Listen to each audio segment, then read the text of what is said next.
Est-ce que vous savez que l'enlèvement de Réponse a entraîné l'un des plus grands mystères dans la Reine des Neiges? Que Vaiana serait morte dans le premier film sans qu'on s'en rende compte? Que les personnages de Winnie l'ourson représentent des troubles mentaux? Que dans Encanto, Mirabel a en réalité reçu un don caché qui manipule toute sa famille? Ou encore que Elsa a tué des milliers de personnes sans le savoir? Dans cette vidéo, on va partir ensemble de la surface de cet iceberg pour découvrir les théories Disney les plus connues, avant de petit à petit descendre dans les abysses pour découvrir des théories dont vous n'avez jamais entendu parler. Plongeons ensemble dans les profondeurs de l'iceberg des théories Disney les plus terrifiantes.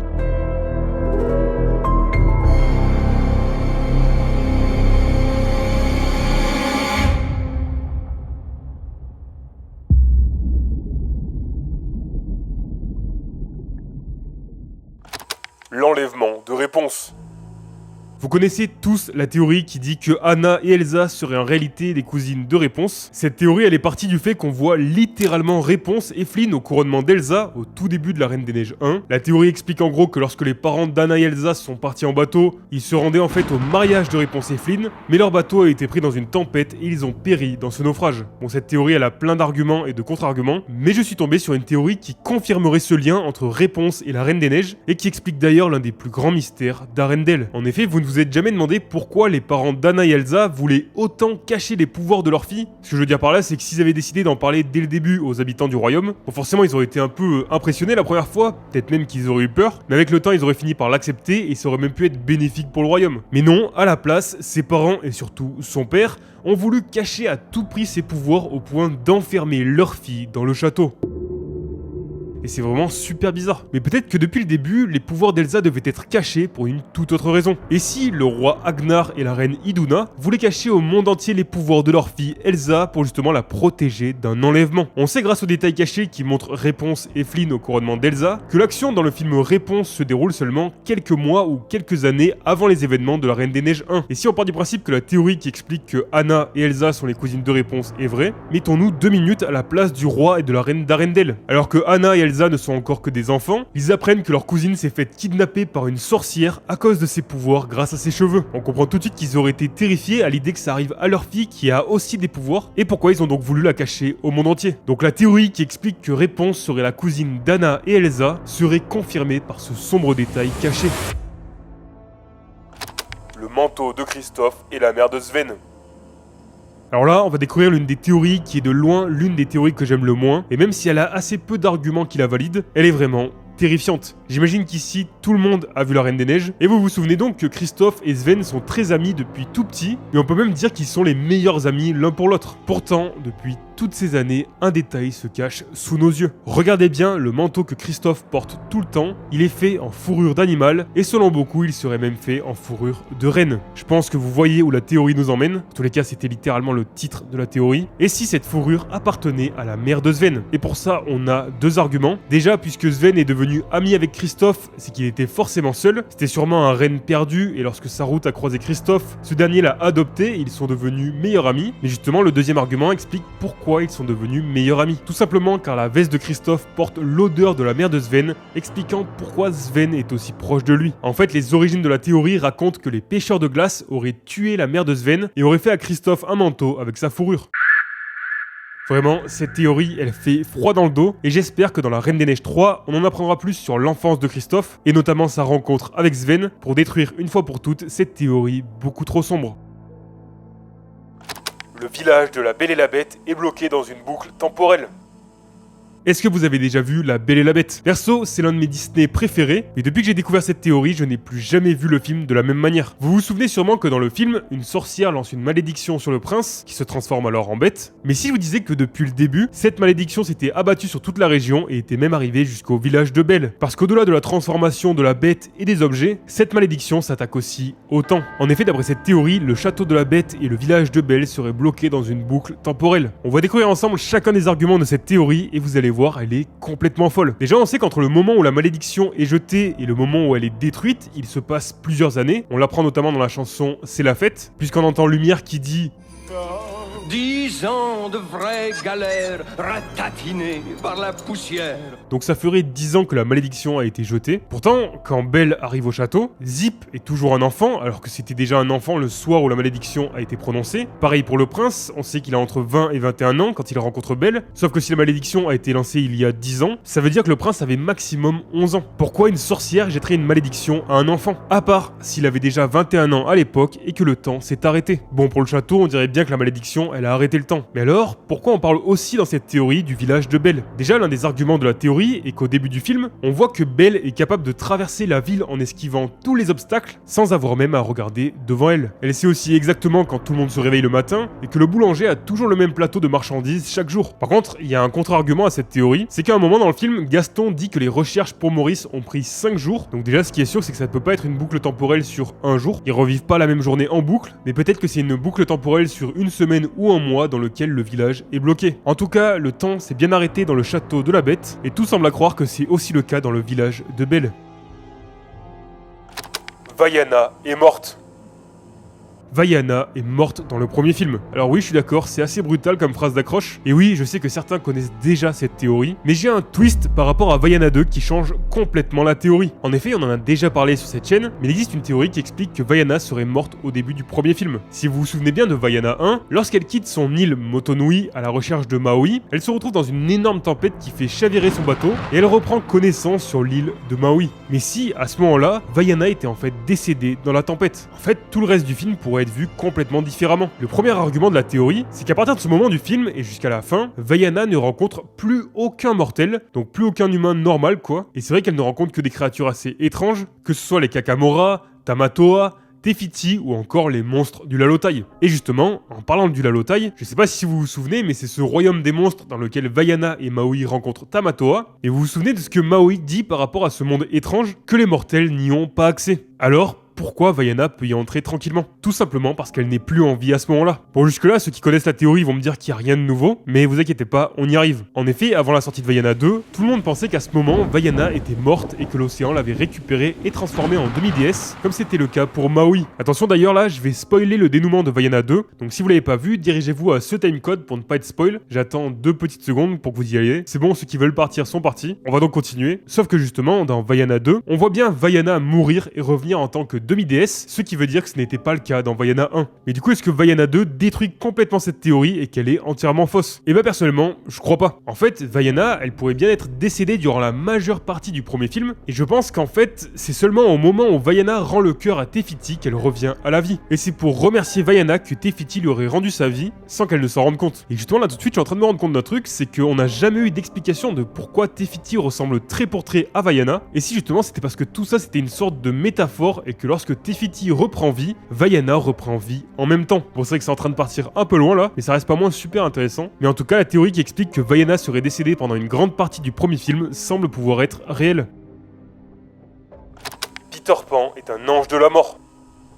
Et si Peter Pan était un ange de la mort? D'après cette théorie, dans le film d'animation de Disney sorti en 1953, Peter Pan ne serait pas un gentil garçon qui refuse de grandir, mais plutôt une sorte d'ange qui accompagne les personnes décédées vers l'au-delà. Et oui, là quand on se rappelle de l'histoire, c'est tout de suite plus glauque. Puisqu'en effet, lorsque Peter arrive dans la chambre de Wendy, Michel et Jean, ces derniers sont en réalité décédés et Peter Pan vient les accompagner vers l'au-delà qui est représenté par le pays imaginaire. Et c'est vrai que quand on regarde ce que représente le pays imaginaire, c'est quand même un monde où les habitants ne vieillissent pas. Donc forcément, un monde magique dans lequel personne ne vieillit, ça ressemble quand même beaucoup à l'au-delà. Ou alors, il y a une autre raison qui explique pourquoi personne ne vieillit au pays imaginaire, et ça rend la théorie encore plus sombre. On le remarque assez vite, mais Peter ne veut pas grandir, et il veut pour ça trouver des amis avec qui jouer. On admet assez rapidement que le pays imaginaire est un endroit où on ne vieillit pas, mais si on remet un peu en question cette affirmation, que se passe-t-il si les gens ne vieillissent pas là-bas? Les enfants vont alors grandir et se désintéresser des jeux de Peter Pan. Ce qui évidemment ne lui plairait pas du tout, et il préférait alors les tuer et trouver d'autres amis. Et oui, en effet, pourquoi Peter Pan n'a pas vraiment d'amis au pays imaginaire? Sa seule amie, c'est Clochette, mais c'est une fée. En réalité, lorsque les enfants perdus grandissent et ne jouent plus avec lui, il finit par s'en débarrasser pour trouver de nouveaux compagnons de jeu. Et là, je sais que parmi vous, il y en a certains qui ont trouvé un gros problème dans Peter Pan. C'est que depuis le début, on nous dit qu'au pays imaginaire, on ne vieillit jamais. Mais alors, pourquoi Capitaine Crochet et Monsieur Mouche sont vieux? Sûrement car ils sont arrivés ici en tant qu'adultes. Mais le problème, c'est que Peter Pan, lui, ne ramène que des enfants. Et si Capitaine Crochet était en fait un un ancien enfant perdu qui a réussi à échapper au sort de Peter Pan quand ses amis vieillissent et qu'il était revenu justement pour l'arrêter. Ou encore pire, et si dans le pays imaginaire il était bien possible de vieillir, mais que depuis toutes ces années, Capitaine Crochet reste coincé dans ce monde qui paraît magique au premier abord, mais en fait il tente juste de survivre alors que Peter fait tout pour s'en débarrasser. Et vu comme ça, Capitaine Crochet sera en fait le sauveur de tous les enfants perdus et Peter le personnage le plus terrifiant de l'histoire. On va maintenant se diriger sous la surface de notre iceberg, dans la partie immergée, et à ce niveau, on va découvrir ensemble que les trolls dans la Reine des Neiges ont jeté une malédiction à Hans, que le prince dans Blanche-Neige est en réalité la mort, ou encore la terrifiante raison qui explique le départ de Nala de la Terre des Lions.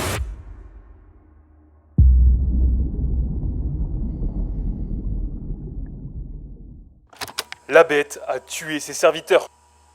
On va faire assez vite pour cette théorie qui est pour le moins vraiment flippante. Et si la bête dans La Belle et la Bête tuait ses serviteurs? Dit comme ça, encore une fois, on dirait que ça tombe un peu de nulle part. Et pourtant, souvenez-vous de la fameuse Hell West interdite. Vous savez, c'est ce lieu dans le château que la bête interdit à Belle de visiter. Forcément, Belle, elle ne l'écoute pas et elle finit par s'y rendre. Et c'est là qu'on découvre une scène plus qu'horrible, en tout cas avec le contexte du film. En effet, lorsque Belle entre dans l'Hell West du château, elle tombe sur un lieu avec des dizaines de meubles complètement détruits. On peut même voir un squelette d'un animal juste là. Et c'est vrai que la rose au milieu de tout ça crée un contraste très fort. Le truc, c'est que vous le savez, dans La Belle et la Bête, les objets du château prennent vie. Mais du coup, qu'est-ce qu'on vient de voir juste avant avec tous ces meubles éventrés? Et oui, d'après cette théorie, lorsque la bête dit à Belle de ne pas se rendre dans l'Aile Ouest, ce n'est pas simplement pour protéger la rose éternelle, c'est aussi pour cacher le véritable massacre qu'elle a fait. Parce que la bête n'a pas détruit de simples meubles, mais des serviteurs qui étaient transformés en meubles. En plus, lorsqu'à la fin du film, les serviteurs reprennent leur forme humaine, on ne revoit jamais l'Aile Ouest, parce que peut-être on n'a pas vraiment envie de voir cette scène terrifiante. Donc l'Aile Ouest du château sera en fait la pièce de la bête pour cacher le résultat de ses excès de colère sur les serviteurs. Alors oui, cette théorie a pas mal de contre-arguments, notamment le fait que non, tous les meubles ne sont pas transformés en objets ménagers, et que oui, un château est rempli de centaines de meubles, et il n'y avait pas assez de serviteurs pour que chaque pièce prenne vie, mais malgré tout, à partir d'aujourd'hui, un doute persiste pour savoir si oui ou non, les meubles de l'Aile Ouest ont été un jour de véritables serviteurs. Le prince de Blanche-Neige et la mort. Et si le prince dans Blanche-Neige était bien différent de ce qu'on imaginait? Et s'il représentait tout simplement la mort dans le film? D'après cette théorie, à la fin du film, après avoir croqué dans la pomme empoisonnée, Blanche-Neige meurt réellement, et il y a plusieurs arguments qui confirment cette théorie. Déjà au début du film, on peut voir Blanche-Neige qui est en train de chanter dans un puits à l'extérieur du château. À ce moment-là, le prince passe pas très loin à cheval, et il l'entend chanter. Il décide d'escalader le mur du château pour la rejoindre, mais lorsqu'il s'approche de Blanche-Neige, elle est complètement terrifiée, et elle finit par se réfugier dans le château. Quand on voit ça, on se dit sûrement qu'elle est très timide et que l'idée de discuter avec un inconnu lui fait vraiment peur, mais si depuis le début on avait tout faux? Et si Blanche-Neige était terrifiée par quelque chose de bien plus dangereux qu'on ne peut pas voir en tant que simple spectateur? Selon cette théorie, lorsque Blanche-Neige s'est approchée un peu trop près du bord du puits, elle risque en fait de tomber et donc potentiellement de mourir, et la mort s'approche donc d'elle sous la forme du prince. En fait, le prince, c'est littéralement la mort qui se prépare au cas où elle tombe. Et en fait, la peur de Blanche-Neige, c'est une réaction instinctive face au fait qu'elle s'est retrouvée face à la mort qui voulait l'emporter. Vous le savez, mais ensuite, Blanche-Neige se fait chasser par la méchante reine, littéralement chassée par un chasseur, et elle finit par rencontrer les 7 nains et vit avec eux dans la forêt. Malheureusement, un jour, elle croque malencontreusement dans une pomme empoisonnée par la reine déguisée en sorcière, et Blanche-Neige finit par perdre connaissance. En tout cas, c'est ce qu'on croit depuis presque 90 ans, que Blanche-Neige perd tout simplement connaissance, mais elle ne meurt pas. Et vous allez pourtant voir que tout était sous nos yeux depuis le début. Bon, forcément, après l'événement de la pomme, les nains sont désemparés et ils se rassemblent à son chevet, et ils sont tellement tristes et ils la trouvent tellement belle qu'ils refusent de l'enterrer. Ils décident alors de placer Blanche-Neige dans un cercueil en verre au milieu des bois, pour finalement s'asseoir autour d'elle et la pleurer. Mais là, alors qu'il n'y a plus aucun espoir, le prince tombe sur cette scène, il s'approche alors de Blanche-Neige, l'embrasse, et par miracle, Blanche-Neige finit par se réveiller. Ou peut-être pas. Rappelez-vous, le prince il est censé représenter la mort, donc difficile de voir cette scène comme une bonne nouvelle. Et si cette scène ne représentait pas le réveil de Blanche-Neige, mais plutôt son départ vers l'au-delà? Et la scène qui suit paraît bien plus logique avec ce point de vue. Après son réveil, Blanche-Neige fait ses adieux aux nains et aux animaux des bois, mais vous ne vous êtes jamais demandé pourquoi elle fait ça? Ce que je veux dire, c'est qu'elle part pas vivre à l'autre bout du monde, elle aurait très bien pu revenir les voir de temps en temps, que ce soit les 7 nains ou les animaux de la forêt, mais non, du coup elle préfère faire ses adieux mieux les laisser dans leurs problèmes, c'est plus les siens de toute façon. Mais si on part du principe que Blanche-Neige est décédée à ce moment du film, cette scène prend en fait tout son sens. En effet, Blanche-Neige fait réellement ses adieux à ses amis, car elle part en réalité vers l'au-delà. D'ailleurs, si on observe bien la suite de cette scène, on voit le prince qui guide Blanche-Neige à travers les bois et jusqu'à une clairière, et là il s'arrête sur une colline au coucher du soleil, et on voit à ce moment que dans les nuages apparaît un château. Un château dans les nuages? Est-ce qu'on est censé dire que c'est normal et qu'il n'y a aucun problème? Non, et pourtant depuis presque 90 ans, à peu près tout le monde l'accepte sans trop de problème. Mais maintenant qu'on connaît cette théorie, cette scène ressemble vraiment à une métaphore où ce château dans les nuages représente en fait le royaume des cieux, ce qui nous montre que le prince emmène Blanche-Neige vers l'au-delà. La malédiction des trolls sur Hans. Si je vous demande qui est le méchant de la Reine des Neiges 1, vous me répondez logiquement Hans.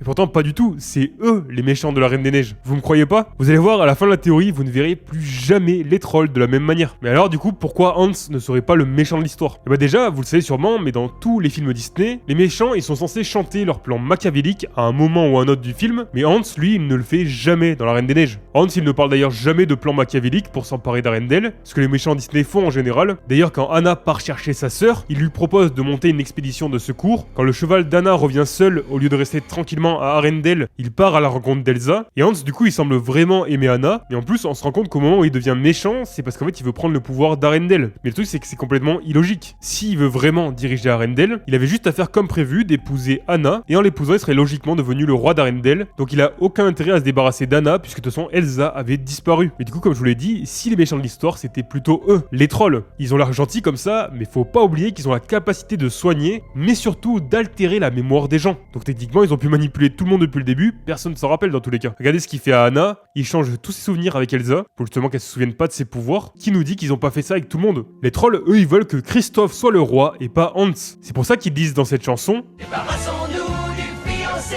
et la douce araignée ». En réalité, les trolls, ils n'aiment pas du tout Elsa. D'ailleurs, je sais pas si vous vous en rappelez et que vous êtes fait cette réflexion vous aussi, mais à aucun moment, les trolls, ils essaient de guérir Elsa de ses pouvoirs, et ils se contentent de dire que c'est une malédiction. En fait, ce que veulent les trolls, c'est un proche à la cour d'Arendelle pour pouvoir contrebalancer le pouvoir d'Elsa, et donc pour eux, il faut que ce soit Christophe à la cour d'Arendelle et pas Hans. Les trolls, ils ont alors jeté un sort à Hans au cours du film, qui, lorsqu'il tentera d'embrasser Anna pour prouver son véritable amour, deviendra instantanément méchant et indifférent, laissant la place au pauvre Christophe qui n'a rien demandé, et Hans est écarté de l'histoire comme le parfait méchant qui lui non plus n'a rien demandé. Et la prochaine fois que vous regarderez la Reine des Neiges et que vous verrez les trolls, pensez-y. Mère Gothel est la méchante reine de Blanche-Neige. Et si Mère Gothel était en fait la même personne que la méchante reine dans Blanche-Neige? D'après cette théorie, l'histoire de Mère Gothel commence avant les événements de Réponse et de Blanche-Neige. En effet, l'histoire de Gothel commence lorsqu'elle découvre la célèbre fleur qui donnera des siècles plus tard les pouvoirs des cheveux de Réponse, et elle commence dès ce moment-là à l'utiliser pour rester jeune. Au cours de son histoire, Gothel finit par rencontrer et épouser un roi veuf, le père de Blanche-Neige, pour gagner du pouvoir, et c'est ce qu'on peut voir dans Blanche-Neige. Mais alors, quels sont les véritables arguments de cette théorie? Et comment Mère Gothel peut être toujours en vie dans le film Réponse, alors que la méchante reine est censée mourir à la fin de Blanche-Neige? On va découvrir tout ça ensemble. Déjà, premier argument, leur ressemblance physique. En effet, Mère Gothel et la méchante reine ont des cheveux noirs, et elles portent des vêtements avec des teintes rouges et noires. En plus de ça, elles ont les mêmes yeux verts perçants. Deuxième argument, leur obsession pour la beauté et la jeunesse. Et oui, la méchante reine dans Blanche-Neige passe son temps à consulter son miroir magique pour lui demander qui est la plus belle, et s'assurer que c'est toujours elle, et son objectif est d'avoir accès à la beauté éternelle. Et tout ça, ça vous rappelle pas quelqu'un? Une certaine Mère Gothel qui utilise la magie de la fleur dorée, puis les cheveux de Réponse pour conserver sa jeunesse et avoir accès à la beauté éternelle. C'est quand même assez troublant, non? Et c'est pas fini. Les deux films se déroulent dans le même pays, en Allemagne, et certains aiment alors penser que le royaume de Corona serait le même royaume que celui que l'on voit dans Blanche-Neige, mais des centaines d'années plus tard. Blanche-Neige se déroulerait dans les années 1500, alors que Réponse se déroulerait dans les années 1780. Ce qui correspondrait en fait à la chronologie de la vie de Mère Gothel, qui utilise pendant des centaines d'années la fleur aux pétales d'or. D'ailleurs, on sait dans Réponse que Mère Gothel ne vient pas du tout de la même époque que les autres personnages, parce que si on la compare à tous les habitants du royaume de Corona, on voit que ses habits sont dans un style bien plus ancien, qui date de plusieurs centaines d'années en arrière, et encore une fois, ça colle avec notre théorie. Beaucoup de fans ont aussi remarqué que Mère Gothel possède des connaissances approfondies de la magie, en réussissant par exemple à exploiter la fleur pendant des siècles, et cette maîtrise de la magie sera en lien direct avec la maîtrise de la magie de la méchante reine dans Blanche-Neige. Et enfin, dernier argument qui relie définitivement les deux films, c'est qu'à la fin de Blanche-Neige, la méchante reine finit par tomber du haut d'une falaise, mais le problème c'est que son décès n'est jamais montré explicitement. D'après de nombreux fans, cette ambiguïté laisserait entendre qu'elle aurait en fait survécu, voire même qu'elle aurait simulé sa mort pour pouvoir disparaître des radars, et certains fans vont même encore plus loin, puisqu'en effet, où se trouve la fleur d'en réponse quand Mère Gothel la découvre? Dans un paysage rocailleux et plus précisément au pied d'une falaise. Et si la première scène d'en réponse où l'on découvre Mère Gothel était la suite directe de la scène où la méchante reine finit par tomber dans le ravin dans Blanche-Neige? En gros, la méchante reine serait tombée directement après sa chute sur la fleur magique et aurait trouvé un nouveau moyen de garder sa jeunesse éternelle grâce à cette fleur, puis grâce à Réponse. Pourquoi Nala a quitté la Terre des Lions? Alors là, on va découvrir ensemble une théorie qui pourrait bien expliquer l'un des plus grands mystères du Roi Lion. Vous vous souvenez tous des retrouvailles entre Simba et Nala, alors que les deux lions ont bien grandi, et sous l'une des plus belles musiques Disney de tous les temps, l'amour brille sous les étoiles. Mais vous ne vous êtes jamais demandé pourquoi Nala avait quitté la Terre des Lions? Ce que je veux dire par là, c'est qu'elle aurait pu le faire bien avant, ou alors ne jamais quitter la Terre des Lions. Mais alors, pourquoi avoir attendu autant de temps, et pourquoi l'avoir fait à ce moment précis? Et bien justement, une théorie est née, et celle-ci vient d'un véritable argument caché par Disney. En effet, il existe une scène supprimée dans laquelle Scar devait faire des avances particulièrement malsaines à Nala. En gros, pour vous éviter les détails, qu'on avait découvert dans ma vidéo où on découvre ensemble les scènes supprimées des films Disney, dans cette scène, Scar faisait comprendre à Nala qu'elle allait devenir sa reine et qu'elle n'avait pas vraiment le choix. Dans cette scène, Scar était vraiment horrible, et on comprend d'ailleurs pourquoi la scène a été supprimée. Mais le truc c'est que normalement, à la fin de cette scène, on aurait dû voir Nala partir, et c'est là que la théorie prend tout son sens. Puisqu'en effet, on peut facilement imaginer qu'après cette scène bien traumatisante, Nala aurait décidé de quitter la Terre des Lions pour ne pas voir prendre forme les avances de Scar. Et c'est pour ça que Nala a quitté la Terre des Lions, et qu'on la voit retrouver Simba des années plus tard. Gaston a tué la mère de Bambi. Et si Gaston était responsable de la mort de la mère de Bambi? Alors je suis désolé de vous rappeler de mauvais souvenirs, mais peut-être que grâce à cette théorie, on va enfin connaître la vérité. Dans Bambi, on ne voit à aucun moment le chasseur qui tue sa mère, et forcément ça ouvre la porte à tout un tas de théories. Et on a plusieurs arguments qui expliqueraient que ce chasseur, ce sera en fait Gaston de La Belle et la Bête. En effet, le premier plan de La Belle et la Bête, c'est tout simplement une biche en train de boire dans un ruisseau. Déjà ça peut être un hasard, mais bon, bizarre. Et ensuite, on apprend que Gaston est un très bon chasseur. Alors là, est-ce que c'est encore une fois une coïncidence? Et la théorie devient encore plus sombre quand on commence à se demander si l'un des trophées présents dans la taverne serait en fait la mère de Bambi. On vient de terminer ce niveau sous la surface, on va maintenant se diriger dans les eaux froides de cet iceberg, et ici on va découvrir que les personnages de Winnie l'ourson représentent en réalité des troubles mentaux, que la bête a eu d'autres prétendantes avant Belle, ou encore que Olaf veut fondre.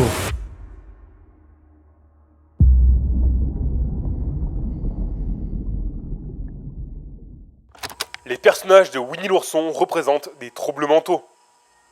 On va commencer cet iceberg en se dirigeant vers Winnie l'ourson. Et oui, c'est vrai que c'est un film dont on parle assez peu, mais pourtant, il pourrait cacher une théorie très sombre. En effet, d'après celle-ci, chacun des personnages de Winnie l'ourson représenterait un trouble mental. Pour cette théorie, pas besoin d'aller chercher des détails cachés un peu partout, tout est en fait sous nos yeux, et on a juste besoin de se concentrer sur la personnalité de chaque personnage. On peut commencer déjà par Bourriquet, pas trop compliqué de deviner ce qu'il représente, puisqu'il souffrirait de dépression chronique. Et oui, c'est vrai que Bourriquet, il a l'air tout le temps triste. Je trouve ça d'ailleurs assez bizarre qu'un personnage comme lui soit présent dans un film destiné aux enfants. Tigrou, lui, souffrirait d'hyperactivité et donc il aurait un TDAH, donc un trouble déficit de l'attention avec ou sans hyperactivité. Porcinet souffrirait d'une anxiété abusive, et oui, on le voit, il appréhende tout le temps l'avenir. Il fonctionne toujours avec des suppositions de savoir qu'est-ce qui pourrait arriver de pire. Et enfin, Winnie souffrirait d'un trouble obsessionnel lié à la nourriture. Et c'est vrai qu'avec un peu de recul, ça paraît assez évident. Madame de Trémène a empoisonné le père de Cendrillon.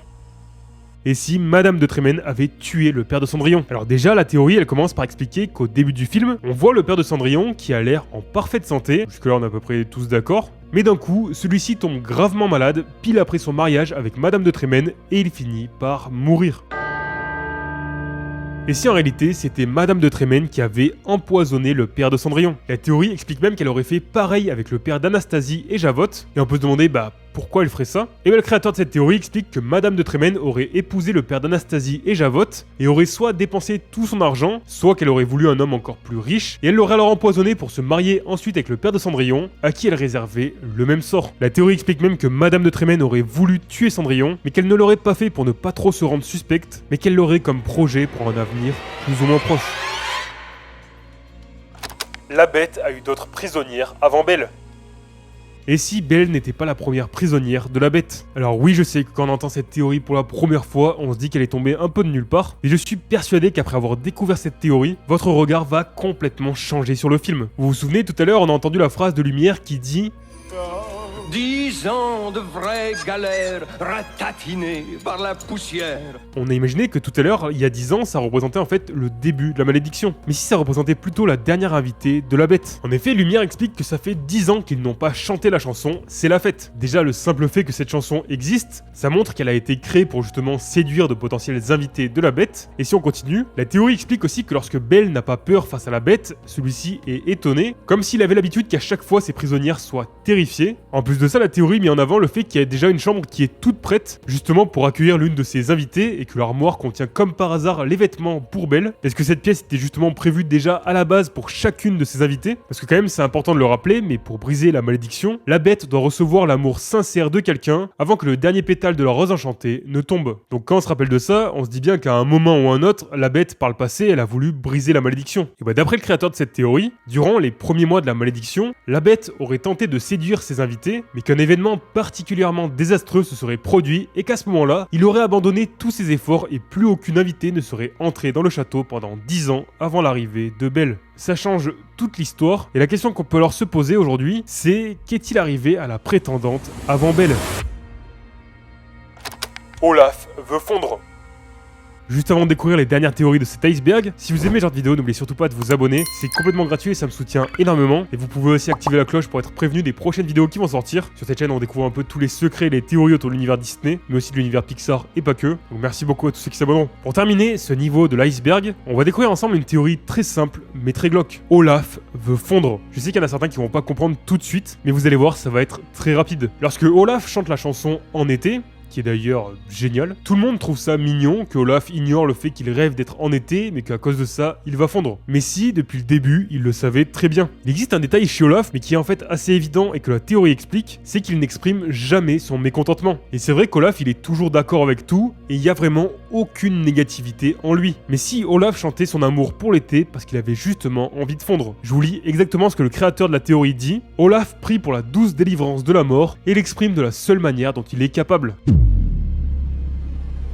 Et perso, je ne crois pas du tout à cette théorie, parce que pour moi, Olaf, c'est l'un des meilleurs personnages de l'univers Disney. C'est d'ailleurs, je pense, mon personnage préféré. Mais bon, la théorie a le mérite d'exister. Maintenant qu'on en a fini avec les eaux froides, on va maintenant arriver dans les grandes profondeurs de cet iceberg. Et ici, on va découvrir la sombre réalité qui se cache derrière Donald, le problème derrière la santé mentale de Réponse, ou encore qu'Elsa a tué sans le savoir des milliers de personnes.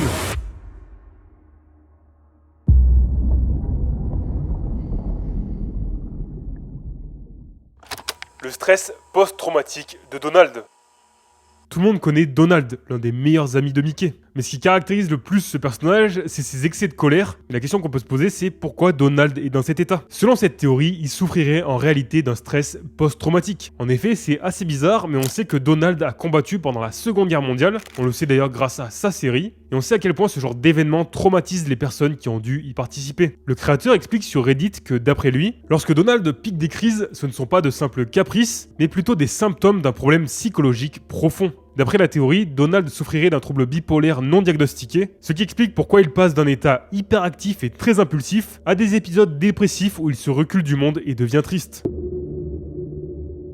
C'est vraiment une théorie assez sombre et très triste, mais c'est vrai qu'on se pose jamais vraiment de question de savoir pourquoi Donald est ce personnage si singulier que personne n'a vraiment l'air de comprendre, et ça nous oblige à nous intéresser bien plus à ce mystérieux personnage.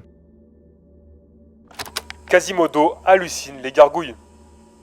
Est-ce que vous avez déjà vu Le Bossu de Notre-Dame? Pour résumer, le film raconte l'histoire de Quasimodo, un sonneur de cloche au grand cœur, enfermé dans la cathédrale de Notre-Dame par le cruel juge Frollo. Mais un jour, il rencontre la belle Esmeralda et découvre le monde extérieur. Mais justement, ce qui est le plus marquant au début du film, c'est d'apprendre que Quasimodo est enfermé depuis des années dans sa tour. Le truc, c'est que quelqu'un qui est enfermé aussi longtemps seul, ça crée forcément des problèmes psychologiques importants. Et c'est là que la théorie commence. Et si un jour, alors que ça faisait des années que Quasimodo était seul, son regard s'est posé sur 3 gargouilles de pierre qui ornent l'église. Celui-ci aurait alors commencé à les voir bouger, et même à leur parler, il en aurait fait ses 3 meilleurs amis pour briser sa solitude. La question qu'on peut leur se poser, c'est pourquoi Frollo n'a pas réagi? Et la théorie explique que soit Frollo n'aurait jamais voulu briser l'imagination enfantine de Quasimodo, sûrement parce qu'il s'en fout pas mal de ce qu'il fait, soit car Quasimodo cachait ses amis par peur d'être exécuté. En plus de tout ça, dès qu'il y a une scène d'action dans le film, les gargouilles n'interviennent jamais, ni d'ailleurs quand Quasimodo interagit avec d'autres personnages. Le seul moment un peu particulier que la théorie note, c'est qu'à la fin, lors du défilé, on les voit, mais elles sont encore une fois loin du monde, au sommet de la tour, où personne ne peut les voir à part Quasimodo. Et au final, les gargouilles ne se représentent que dans la tête de Quasimodo, pour qu'il ne devienne pas complètement fou, seul dans sa tour.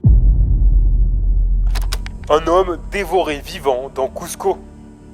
Je sais que beaucoup de personnes n'ont jamais vu le film Cusco, mais ne vous inquiétez pas, vous n'avez pas besoin d'avoir vu le film pour comprendre. Cusco, l'empereur mégalo, raconte l'histoire d'un certain Cusco, un jeune empereur égoïste qui est transformé en lama par la sorcière Isma. Et pour ceux qui ont vu le film, vous vous rappelez peut-être de la scène où Cusco se promène dans la forêt sous sa forme de lama et qu'il voit une mouche crier « à l'aide » avant de se faire dévorer par une araignée. Jusque là on se dit bon...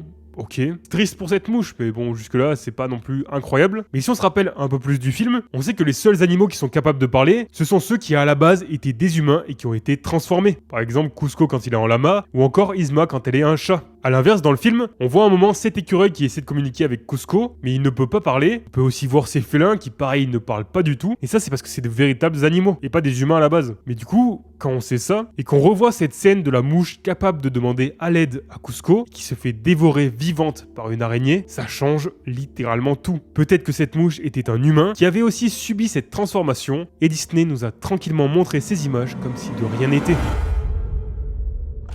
La santé mentale de Réponse. On va faire assez vite pour celle-ci, et pour ça on va aller faire un tour du côté de Réponse. Vous le savez sûrement, mais Réponse a une chevelure capable de soigner à peu près toutes les blessures. On le voit par exemple lorsqu'elle soigne la main de Flynn quand il se l'est entaillé dans la grotte, en tentant de s'enfuir. On sait aussi que ses cheveux sont capables de maintenir Mère Gothel jeune, puisqu'elle est en fait âgée de plusieurs centaines d'années, et c'est pour ça d'ailleurs qu'elle finit comme ça à la fin du film. Mais donc si on s'arrête à une première lecture de ses pouvoirs, on se dit que ses cheveux soignent n'importe quelle blessure physique. Mais si ça allait plus loin, on le voit au début du film, mais Réponse est enfermée seule dans une tour depuis des années, et le seul contact humain qu'elle a, c'est avec Mère Gothel qui vient de temps en temps. Et encore, est-ce qu'on peut vraiment appeler ça un contact humain, vu l'ascendant ultra malsain qu'elle a sur elle? Quoi qu'il en soit, comme on l'a vu avec Quasimodo un peu avant, rester coincé seul dans une pièce isolée du monde, ça fait de gros dégâts sur la santé mentale. Pourtant, Réponse, elle a l'air plutôt saine d'esprit. Mais alors, comment c'est possible? Et la théorie explique que c'est grâce à ses cheveux. Et oui, puisqu'ils sont capables de soigner des blessures physiques, ils soignent aussi les blessures mentales, d'où le fait que Réponse reste en bonne santé, et qu'elle ne devient pas complètement folle en restant coincée seule dans sa tour. Elsa a tué des milliers de personnes. Et si je vous disais que Elsa est peut-être l'une des plus grandes meurtrières de tout l'univers Disney? En effet, dans La Reine des Neiges 1, lorsque Elsa part en exil dans la montagne, elle crée une énorme tempête de neige éternelle qui recouvre tout le royaume. Et c'est là que la théorie commence. Le problème, c'est qu'on ne le voit jamais, mais cette tempête de neige éternelle soudaine, elle a dû détruire des centaines de récoltes et elle a même peut-être tué des centaines d'animaux. Mais alors, comment les habitants du royaume d'Arendelle vont faire pour se nourrir après la destruction de toutes leurs récoltes et leur bétail? C'est quelque chose qu'on ne voit jamais dans le film, et l'explication qu'on peut trouver à tout ça, c'est peut-être tout simplement parce qu'après le retour d'Elsa à Arendelle, le royaume en lui-même se porte plutôt bien en utilisant les dernières ressources restantes pour justement maintenir le royaume à flot et protéger Anna et Elsa. Mais comment ça se passe dans les environs? Pour ceux qui n'habitent pas directement à Arendelle, eux ils se sont pris une énorme tempête de neige soudaine, ils sont seuls, ils n'ont sûrement plus rien, et ils vont mourir de faim. D'après cette théorie, Elsa aurait alors créé une énorme famine et aurait par la même occasion entraîné la mort de milliers de personnes en dehors du royaume. Nous allons maintenant entrer dans les abysses de cet iceberg. Ici, il n'existe plus aucune lumière et l'obscurité règne, et c'est ici qu'on va découvrir ensemble la sombre vérité derrière la plus grosse erreur dans La Reine des Neiges, les véritables méchants dans Réponse, ou encore le terrifiant don de Mirabel dans Encanto.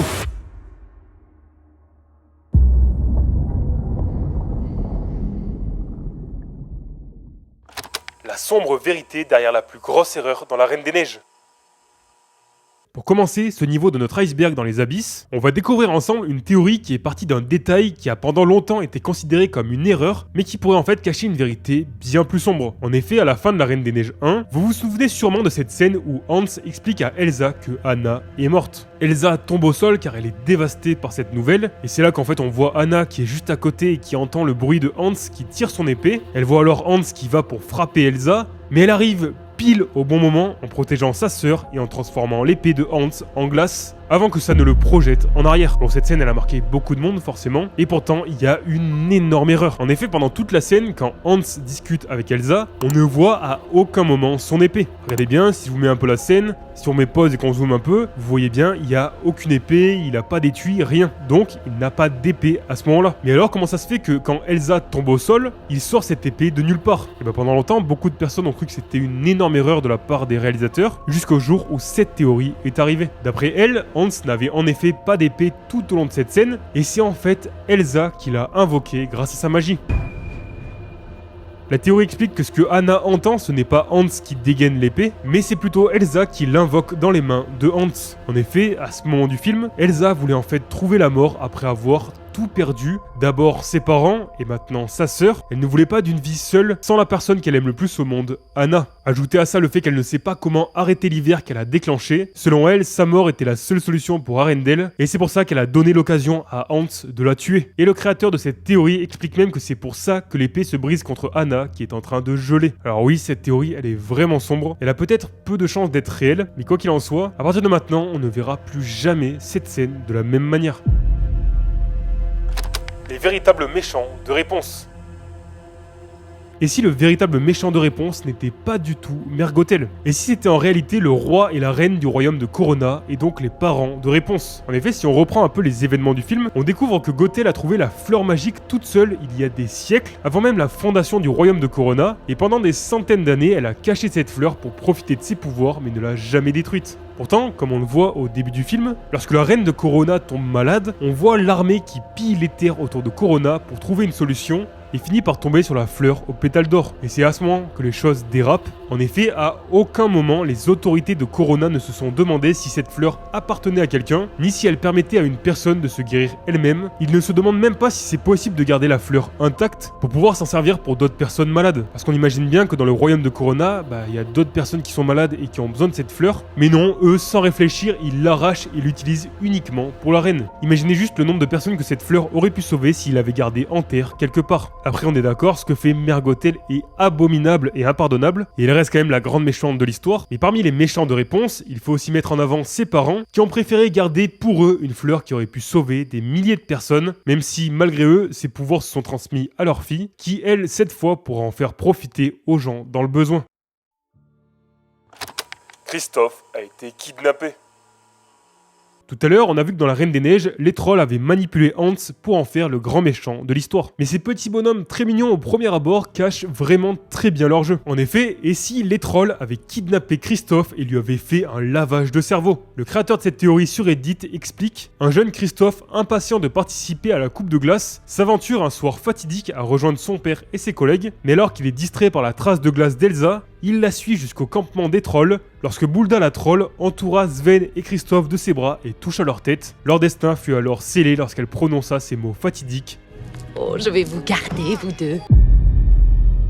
Et c'est là que tout aurait basculé, et que Christophe aurait subi une sorte de sort qui lui a fait croire qu'il était orphelin, et que les trolls sont maintenant sa famille adoptive. La théorie va même encore plus loin, en expliquant que les trolls auraient carrément effacé la mémoire des autres hommes pêcheurs de glace, pour faire en sorte que même la famille de Christophe l'oublie aussi. Et c'est vraiment juste horrible. D'ailleurs, on peut faire un lien avec la théorie qu'on a vue tout à l'heure. Peut-être que les trolls ont kidnappé Christophe dans le but de le faire devenir un prétendant pour la prochaine reine d'Arendelle, qui s'avérera être Anna. Ils feraient alors tout pour qu'ils soient ensemble, comme on le voit dans leur chanson, pour avoir un proche au pouvoir et faire jouer leurs intérêts. Peut-être même qu'à la base, parce que les parents d'Anna et Elsa sont venus lorsqu'elles étaient encore des enfants, peut-être que les trolls auraient pu soigner Elsa et supprimer ses pouvoirs, mais que pour eux c'était la situation parfaite, puisqu'ils savaient qu'avec ses pouvoirs, Elsa ne pourrait pas devenir la reine d'Arendelle, que ce serait donc Anna, et qu'ils avaient le prétendant parfait avec Christophe. Dans tous les cas, personnellement, je les ai jamais sentis ces trolls.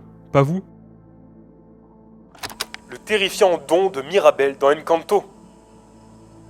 Et si Mirabel dans Encanto était capable de distordre la réalité? Vous allez voir, pour terminer cette vidéo, on va découvrir ensemble une théorie complètement folle sur Encanto et que personne ne connaît. Vous le savez, mais dans Encanto, Mirabel est considéré comme le seul membre de la famille Madrigal qui n'a pas de pouvoir. Mais si tout était faux? Et si ce fameux jour de la cérémonie des dons, Mirabel avait bel et bien reçu un don mais que personne ne s'en était rendu compte? Vous vous rappelez forcément de cette scène où Mirabel est encore une enfant et va pour ouvrir sa porte pour découvrir son don, et que celle-ci finit par disparaître. C'est une scène qui est assez traumatisante, mais avec tous les événements qui arrivent tout au long du film, et surtout à la fin lorsque Mirabel pose la poignée sur Casita après l'avoir reconstruit, on avait pas mal de théories autour du vrai don de Mirabel. Certains disent qu'elle est la remplaçante de Abuela lorsqu'elle partira, d'autres que son don est de rassembler à nouveau sa famille, ou même encore que sa porte n'a pas disparu mais qu'elle est devenue la porte principale de Casita. Mais si, en fait, c'était bien plus complexe que ça. Et si Mirabel avait en fait un don sombre et dangereux qui emprisonne toute sa famille et toute la ville d'Encanto dans un monde parallèle.